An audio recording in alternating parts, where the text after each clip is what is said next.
peu à la va-vite, envie de parler de la créativité et puis surtout quand elle se barre en fait. Je sais même pas où regarder, j'ai changé de téléphone parce que le précédent, il a un peu morflé.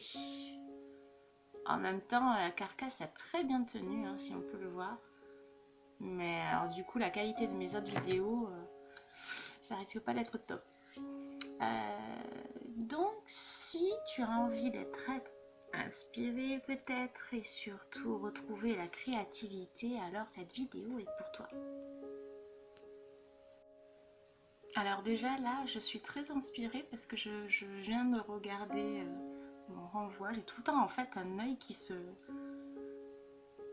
ferme en fait, c'est terrible. Donc on focalise sur le sur le défaut, mais c'est un truc de barge. D'ailleurs, je ferai une vidéo sur la perfection. J'ai été aussi pas mal inspirée sur plusieurs petits événements, mais ne nous éparpillons pas. Une chose à la fois.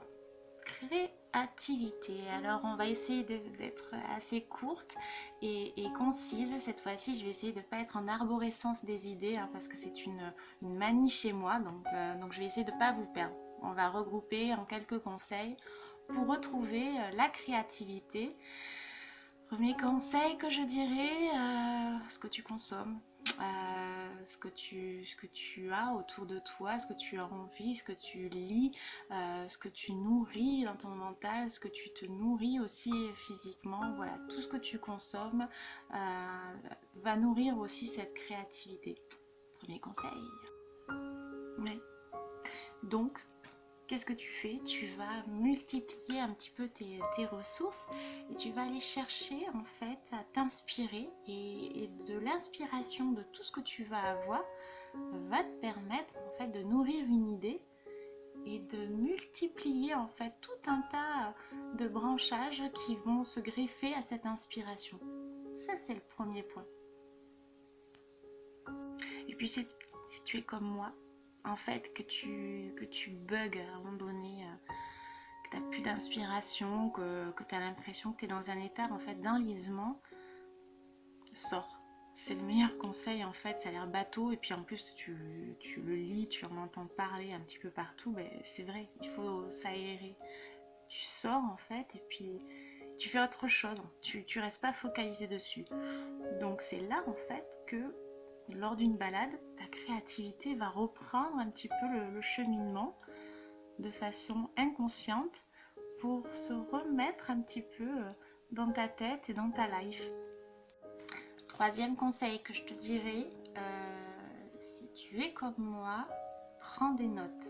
Parce que à un moment donné, les idées vont arriver.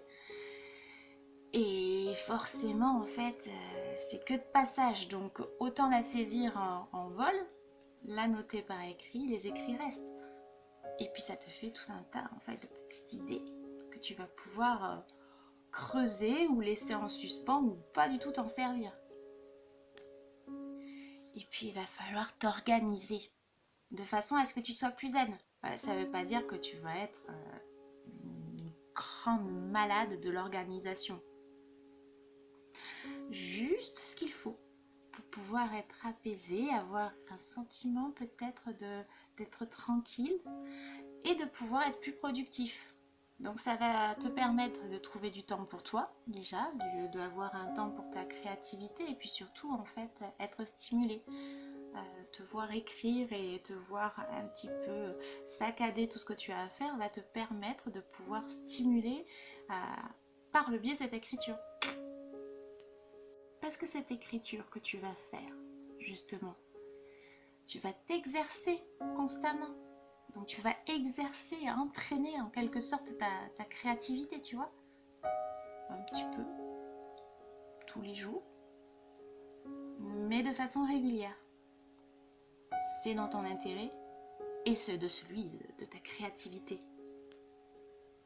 Et puis forcément, dernier point qui peut stimuler ta créativité, c'est quand tu décides de sortir, que tu décides d'être organisé, que tu décides d'entraîner cette créativité à être aussi pas du tout présent pour celle-ci et qu'elle arrive vers toi par le biais en fait de plusieurs rencontres. Ça peut être des rencontres, ça peut être une discussion avec d'autres personnes. Cela aussi va te nourrir et va percuter ta créativité.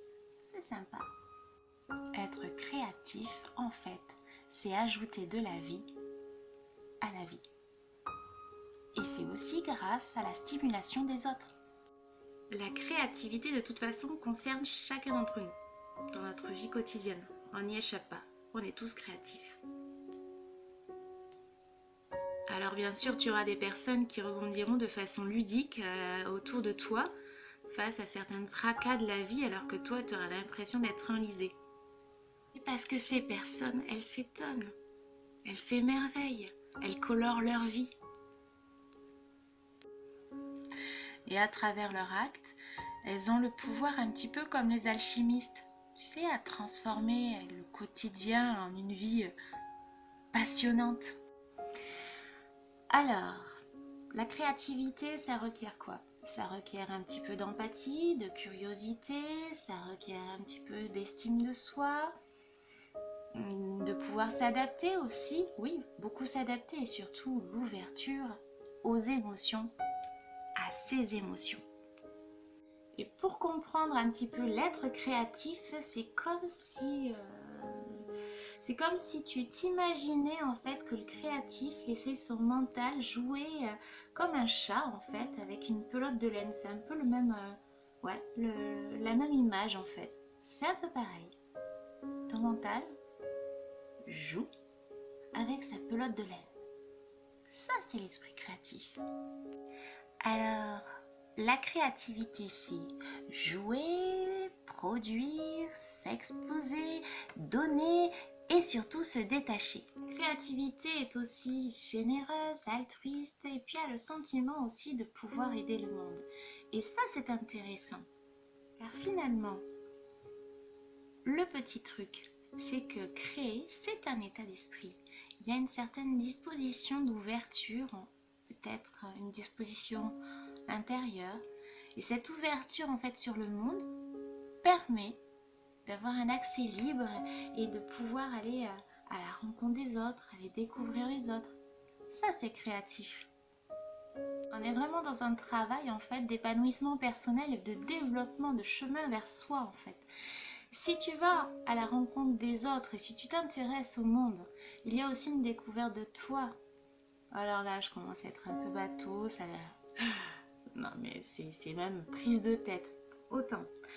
La seule chose que je veux essayer d'évoquer, c'est tu nourris une certaine interactivité. C'est stimulant. C'est, on va dire, nourrissant. Et ça, c'est bien. Alors la question que tu pourrais me dire, mais pourquoi déjà cette vidéo et pourquoi cultiver la créativité? Ouais. Eh bien, je te répondrai pour au moins trouver des solutions uniques face à des petits blocages, peut-être parfois répétitifs dans ta vie. Et ça, en fait, ça pourrait te permettre aussi de penser différemment. Changer de regard, quoi. Et si tu changes de regard, automatiquement, il y a un univers qui commence à se transformer en toi. Tu te développes et tu construis un petit peu cette petite chose, cette petite saveur qui fait que tu es spécial aussi et que tu cultives aussi ce petit regard, ce petit potentiel